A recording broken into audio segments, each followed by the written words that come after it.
இங்கே ஒரு பயணிகள் கப்பல் கடலில் போய்கிட்டு இருக்கு. அதில் இருக்கிற பேசஞ்சர்ஸ் எல்லாம் டின்னரை முடிச்சுட்டு பாட்டு பாடி என்ஜாய் பண்ணி டான்ஸ் ஆடிக்கிட்டு இருக்காங்க. இந்த மாதிரி சமயத்தில் தான் அந்த ஒரு நிகழ்வு நடக்குது. ரொம்ப மோசமான துயரமான நிகழ்வு அது.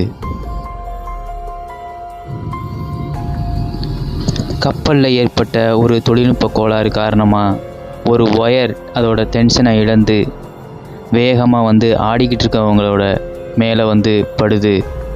அதனால் அவங்க எல்லாம் துண்டு துண்டாக நறுக்கப்படுறாங்க. அந்த கப்பலில் ஆடிக்கிட்டு இருந்த ஒவ்வொருத்தவங்களும் ரெண்டு பாதியாக செத்து விழுகிறாங்க. ரொம்ப கோரமான சம்பவமாக இருக்குது. ஒரு பெண்ணை தவிர அனைத்து பேருமே அந்த கப்பலில் இருந்து உயிர் இழந்துடுறாங்க. அந்த கப்பலுக்கு பேர் தான் கோஸ்ட் ஷிப்.